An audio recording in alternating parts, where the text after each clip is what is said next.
Yes, Rani, am I audible to you? Yes, ma'am, you're audible. All right. Rani, just one small topic from the current electricity was left the Wheatstone bridge. This derivation I discussed, I told you that I'll discuss with you. So, see, we'll do the derivation based on the Kirchhoff's law itself. So, we know that in balancing condition, we have done already in the capacitance chapter. We have R1 by R2 is equal to R3 divided by R4. So we have to prove this. So let's say some amount of current I is coming from here and this branch receives I1 current. So if I was coming, I1 has gone here. So in this branch, this will be I minus I1. Now look, if I minus I1 is coming here, let's say through this galvanometer, some amount of current Ig went, where whose resistance is capital G. So Ig is coming here. So when I1 was coming here and Ig has gone, so how much is left? I1 minus Ig. IG. Okay, Ig is coming. Now see, from here I minus I1 is coming, from here Ig is coming.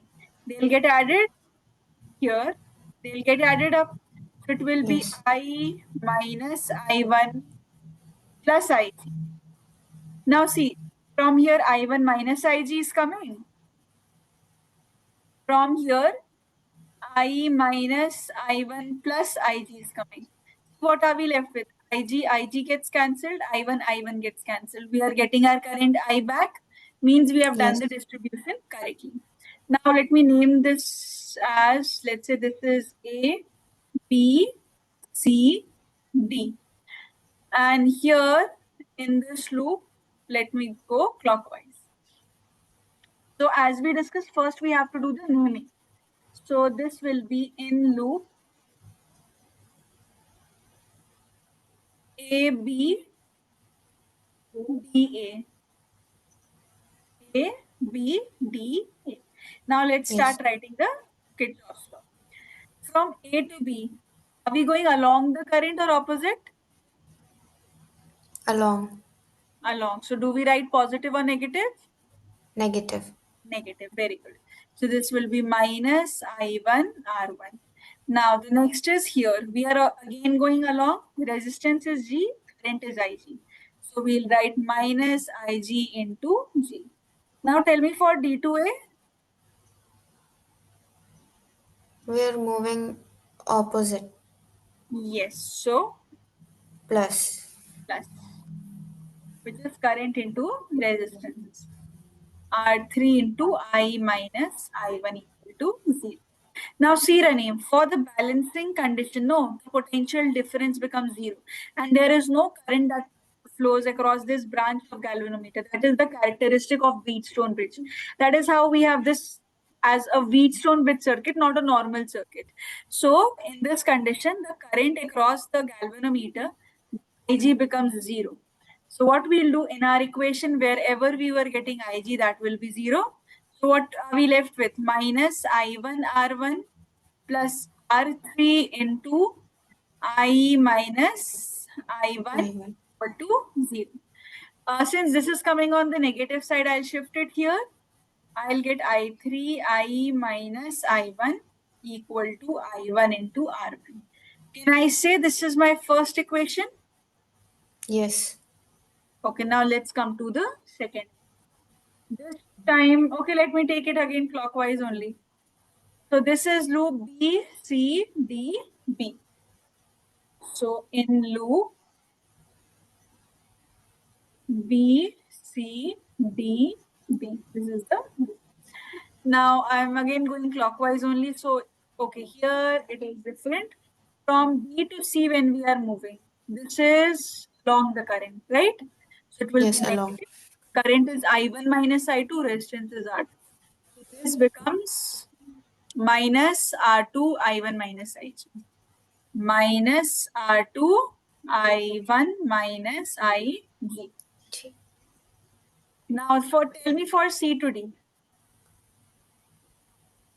Plus R4 Yes. I1 minus I mean I minus I1 plus IG. Correct. Very good. Because we are going in the opposite direction. Correct. So it is plus R4 into I minus I1 plus IG. I minus I1 plus IG. All right. Then the last one. Tell me for last one, D to B. Plus G into IG. Very good. Very good. And so this will be plus Ig into G equal to 0. Now, as we know, Ig is 0. So wherever you have Ig, mark it as 0. So see what we will be left with. We'll have minus R2 I1 plus R4 into I minus I1 equal to 0. This goes on the opposite side, R4 I minus I1 equal to I1 R2. Can I say this as this is my equation 2? Yes, ma'am. Okay, so now what I'm doing, I'm dividing both the equations. This is I1 R1 is equal to R3 I minus I1. That was the first equation. Look, Yes. divided by, this is I1 R2 R4 I minus I1. I1 gets cancelled, I minus I1 gets cancelled. So this is equal to R1 by R2 is equal to R3 by R. So this is what is your Wheatstone bridge. What else you need to know? Here, the galvanometers branch, like this is how you have a Wheatstone bridge. Ma'am, This, Wheatstone bridge will be always in this shape. yes. No, Wheatstone bridge does not necessarily be in this shape. You just have to see the connections. But usually it comes in this shape, this Wheatstone bridge. Okay. So This we is just the, have to identify you just have to galvanometer. identify, yes, R1 by R2 is equal to R2 by R4. Okay. And see if, let's say this is the branch G. So what you have to do in case, or let's say this is R1, this is R2, this is R3, this is R4. See if it is balanced. So that means you can easily remove this one. Now solve it like a circuit, normal circuit. Look, R1 and R3. How are they connected? Ma'am, series. Series, very good. And R2 and R4, how are they connected? Series. Series. So look, if you replace them, their resultants are connected finally in parallel. Parallel. Yes. So that's how you will get your answer. Got it? Yes, ma'am. Okay. Write it, then we'll start with magnetics. Alright, please write. Ma'am, the Kirchhoff law last part balancing. Yeah? Can you the Kirchhoff's law that we did in the previous class? Yeah. Last part equating. Can you show that, ma'am? Like I mean, explain Which part? this, ma'am. Equating. How do we get the? How should the final product look like? Means current. Yes, ma'am. What should the final product look like in this? No, you don't have to write the equivalent value here. Okay. Here you get the values of current. Like you get the value of I1, you get the value of I2, you get the value of I3 using the three equations. Okay. This will be Yes. in fractions. This will come in fractions and keep the answers in fraction. Don't Okay. calculate it in decimals. Keep it in fraction. Then what you do, you put it in this. Like I2 is let's say 5. So you're getting 5 ampere. So now you know the current across the wire, you know the resistance across the wire, you will get to know the voltage. So you will know all the things. So whatever has been asked in the question that you can answer. You don't, there is no final product because this is not in series or parallel. Okay. Yes. All right. Please write from here.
Ma'am, done.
Ma'am, done.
Ma'am, done.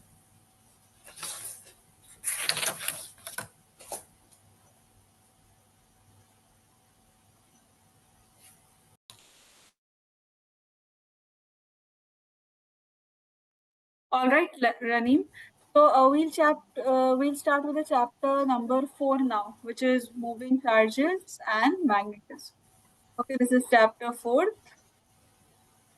moving charges and magnetism. Ma'am, the worksheet that I sent you for current electricity, did you see that? Oh, you shared it on WhatsApp, Ranim?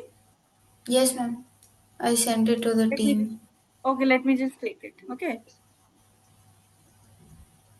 Before that, let me just start with the chapter.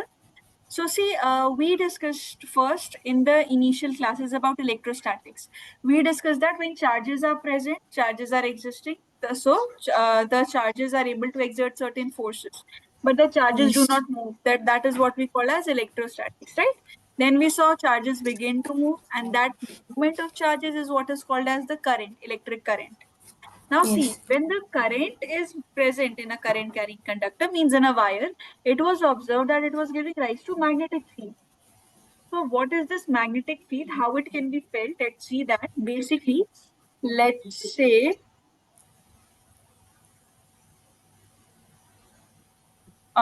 say, I have a bar nut, okay, and then north polarity is there, south polarity is exist. Now see, here when I have a bar magnet present, north and south, there would be field lines existing around this magnet. If these are present, these are all the magnetic field lines which are existing around. Certain lines are existing which are known as magnetic field lines. So what are these now? Look, these are lines existing like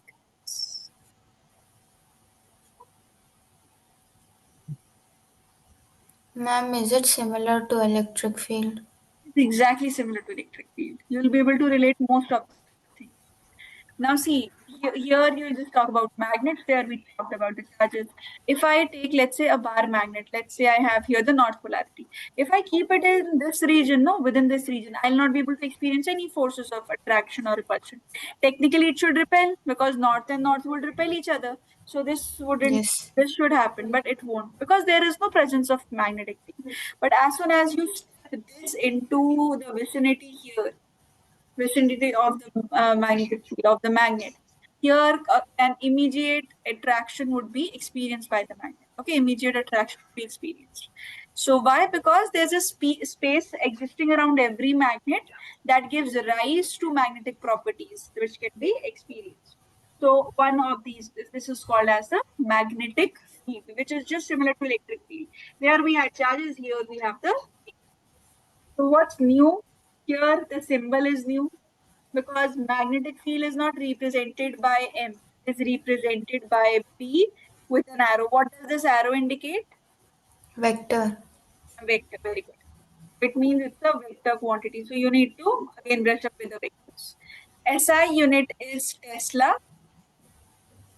This symbol is written as capital T, while the CGS unit is Gauss, written as capital G. So the conversion, this is a very helpful conversion, and most of the questions you will find the questions are written in terms of Gauss.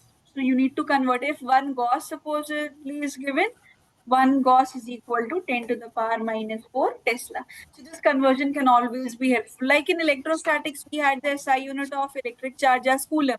CGS unit was Yes. electrostat unit, ESU. But nowhere in any questions we found ESU written.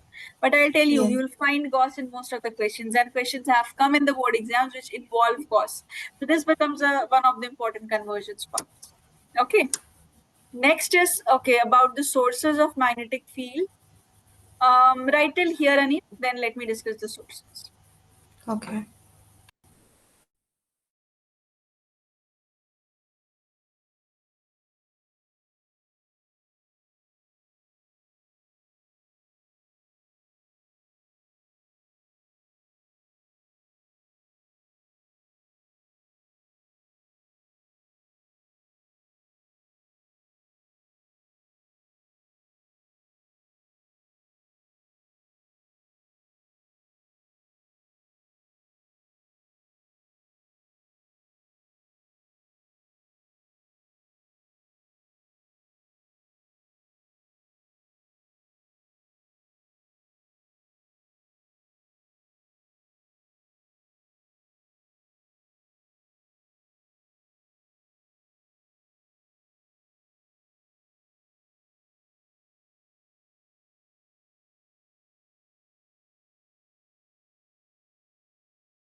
I'm done.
I'm done.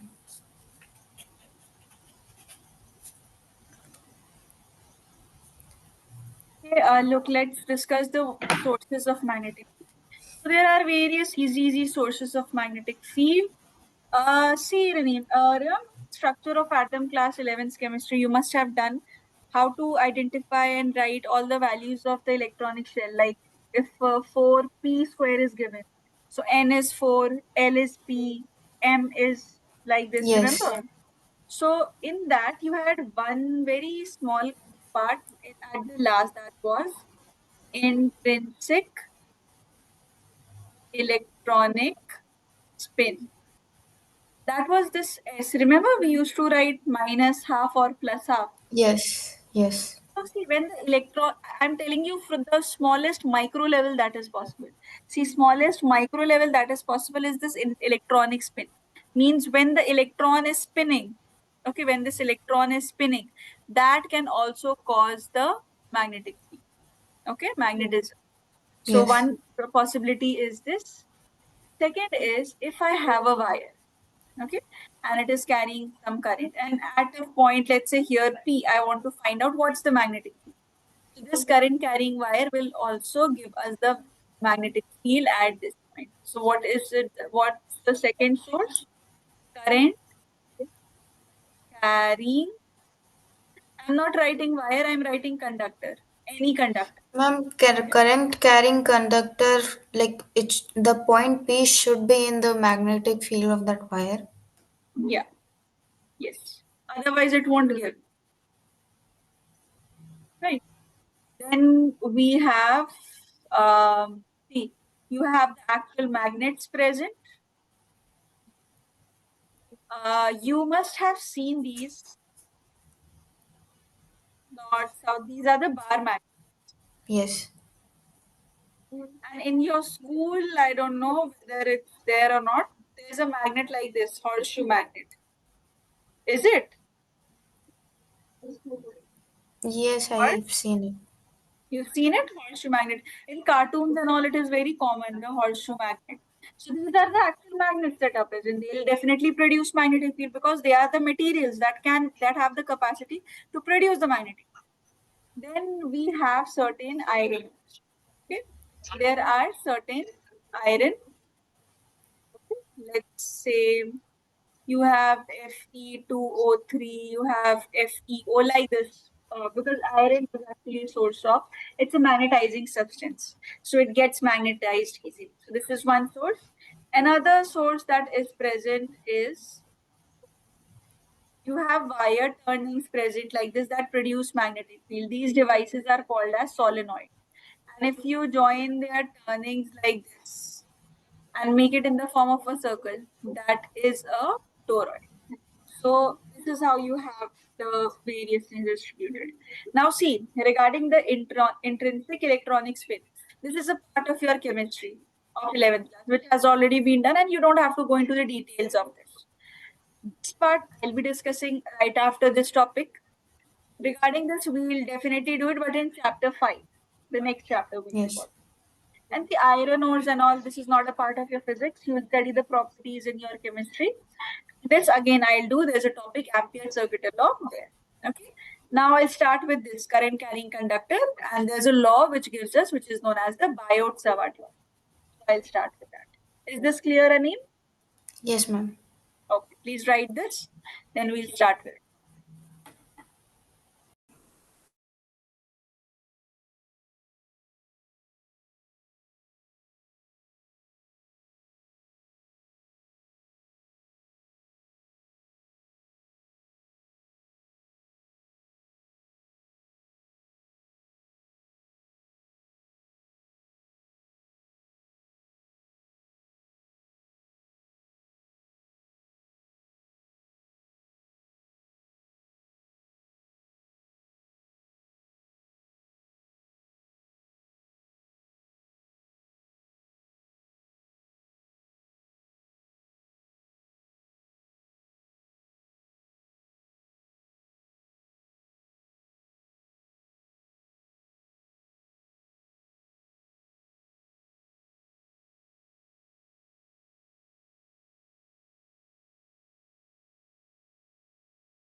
Ma'am, done.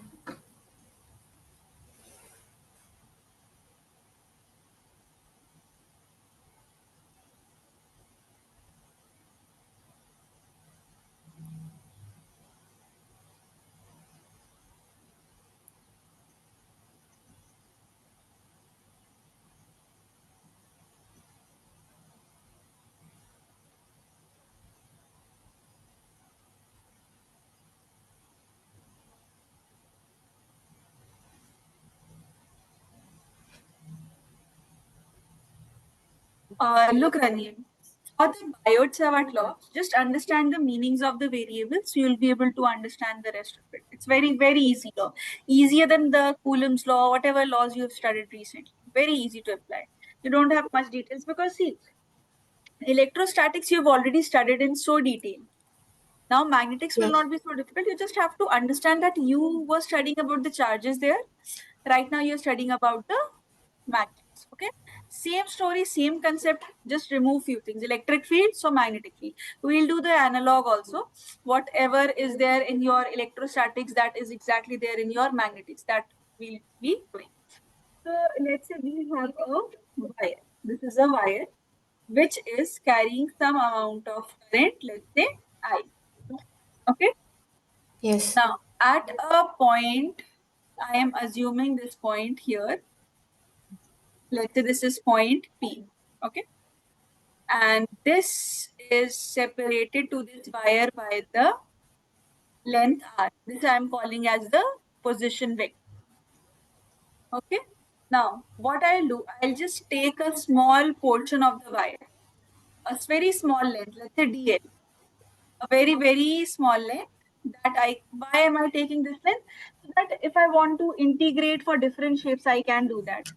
For different shapes, I can find out. If I know a very small length, I can just integrate and find the length for anything that I want to calculate.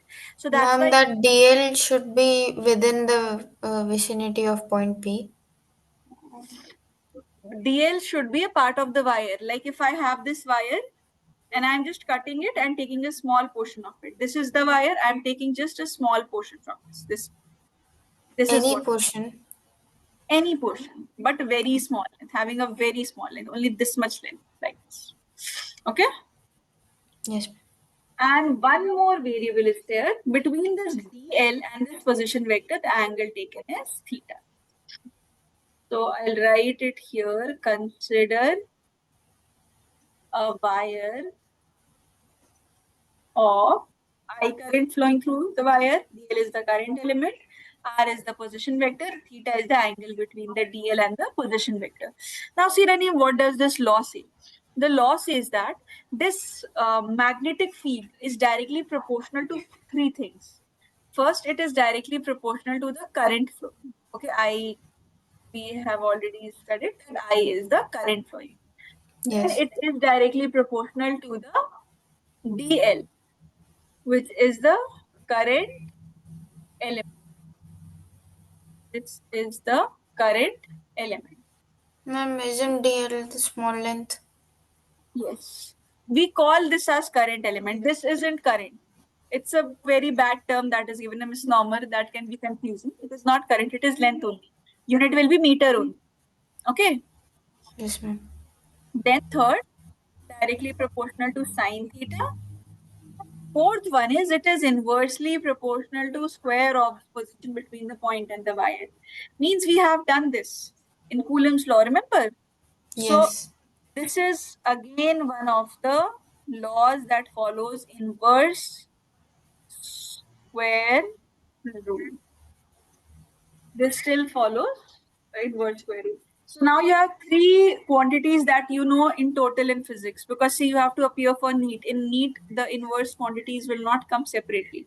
So one is your gravitational law, F is equal to G m1 m2 by r square. That is one. Second is your electrostatics, F is equal to k q1 q2 by r square, Coulomb's law. Third is your Biot-Savart law. Okay.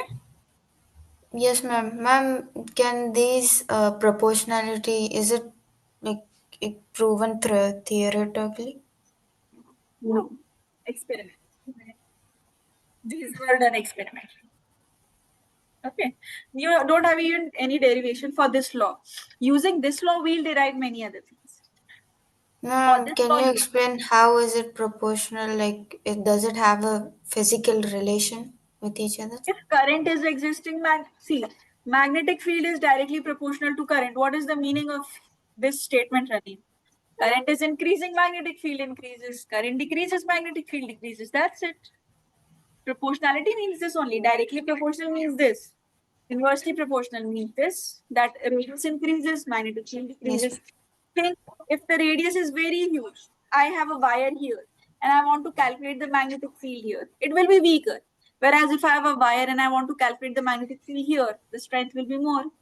So it's just inverse or direct relations that were extracted using the experiments. So when you combine all of this, dB will be directly proportional to I, dl sine theta divided by r square. Now see, we always have to put a constant to remove the proportionality sign. So Yes. k I dl sine theta by r square. Now look, the value of this k is mu naught by 4 pi. Like in electrostatics, we had 1 over 4 pi epsilon naught and all, whose Yes. value was given. This is the value here. Now, what is this? That I'll explain you. But right now, just understand there's a constant mu naught by 4. So that when we write the complete formula, we'll get mu naught I dl sine theta divided by 4 pi r squared. This is the complete Biot Savart. Okay, Ma'am, now we'll come does to mu constant. not Yeah, have its own value? yes, that's what I said. Mu naught has its value. Okay, that I'll come to this later on. No, you Okay, understood this ma'am. law? Yes, ma'am. Okay, write it. Then we'll discuss about the mu naught because I want to tell you it in a little detail. Okay, right.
Ma'am, done.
Ma'am, done.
Ma'am, done.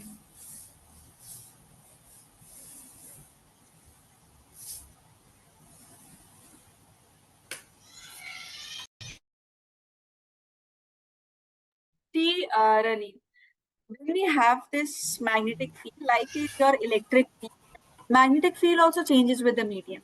Like if I have two magnets with north polarity and a south polarity, I'll when I'll bring them in air, both of them will have a certain magnetic field. If I take them and take those magnet in within water, I'll be able to feel a little less of the forces of repulsion or attraction within the magnets. Or if I take the magnets into oil, I'll feel a different value. Right. So all the variability. You are already a biology student, Rani, right? So you Yes. know the meaning of the term permeable. In class 11th, you must have done diffusion and all. Permeable membrane, semi-permeable membrane. Yes. So what did you study there? That it allowed the molecules to pass through it, right? In case Yes. of diffusion.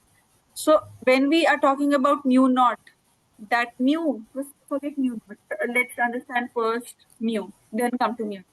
Mu is permeability of any medium.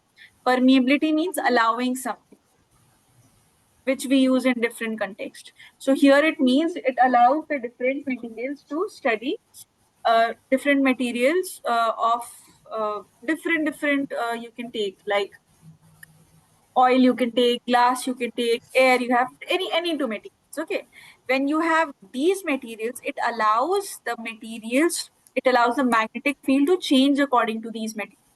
If these materials are present, then what will be the value of the magnetic field?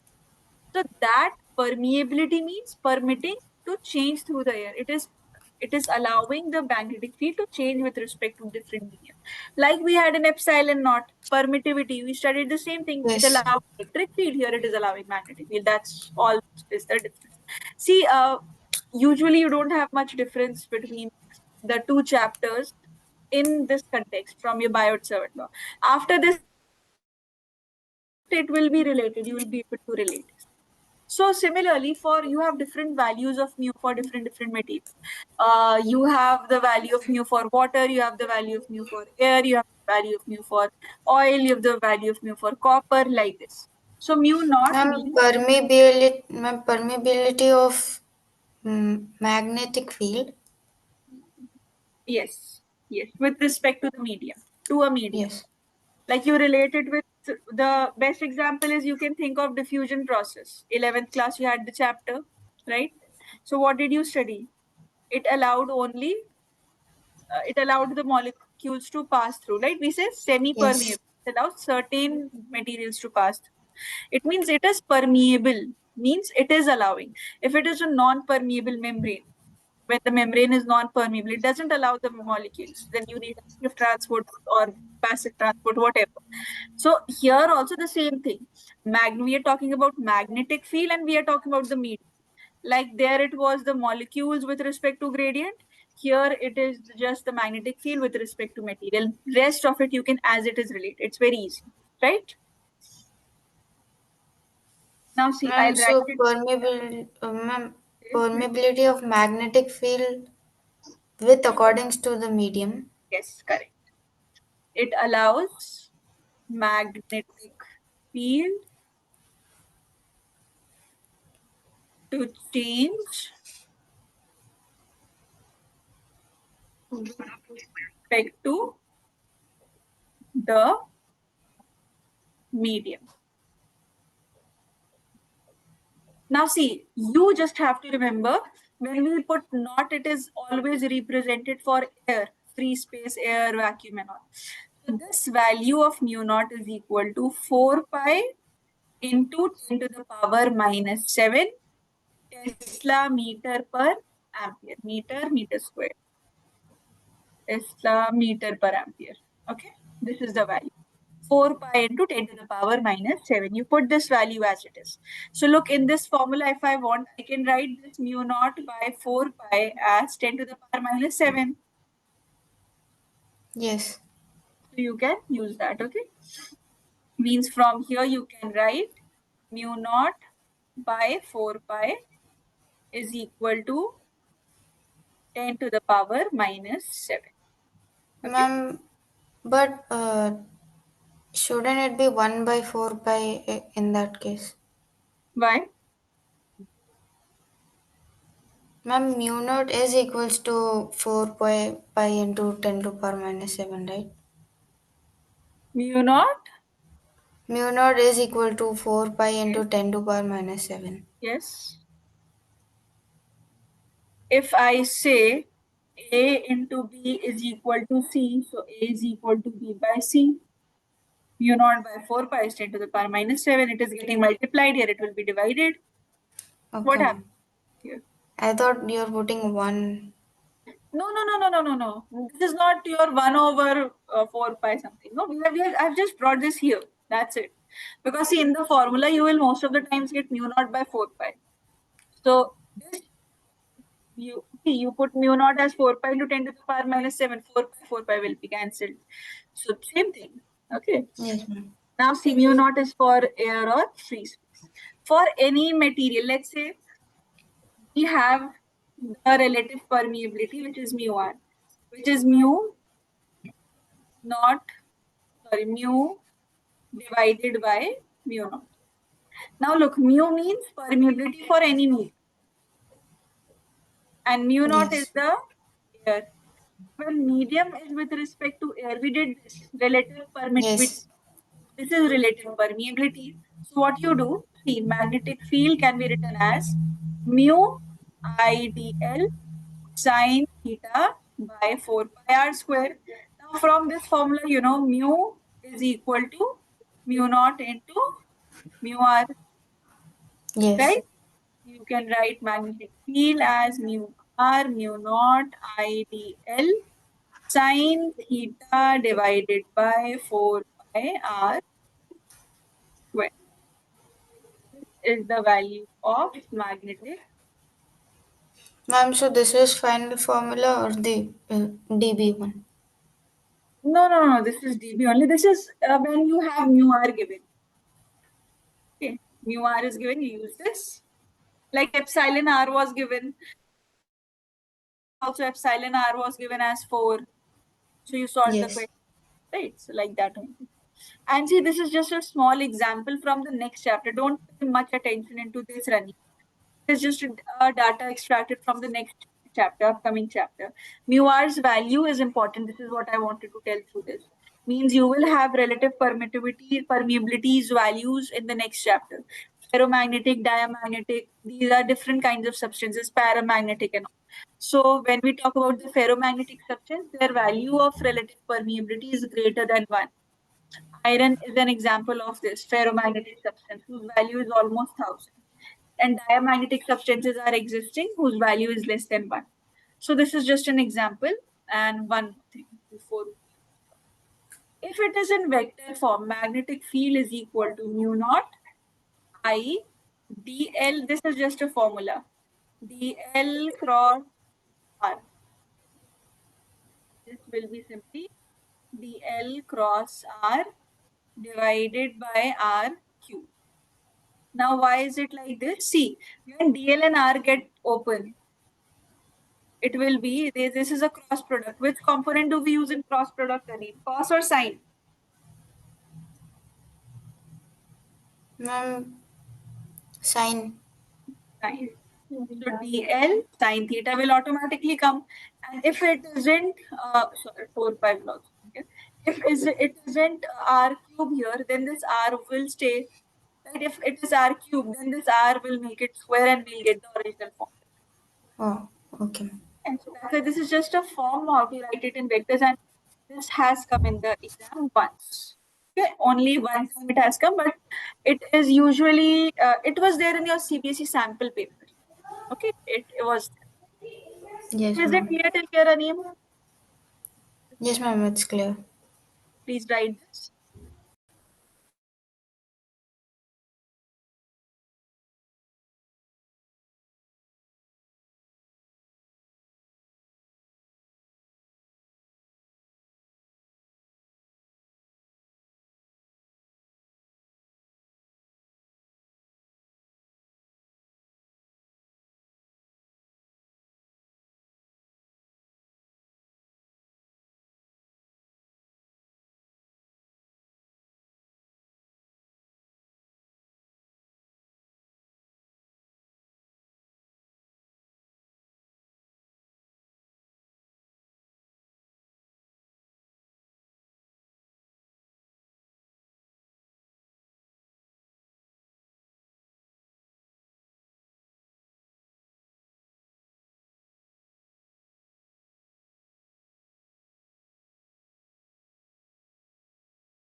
Ma'am, done.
Ma'am, done.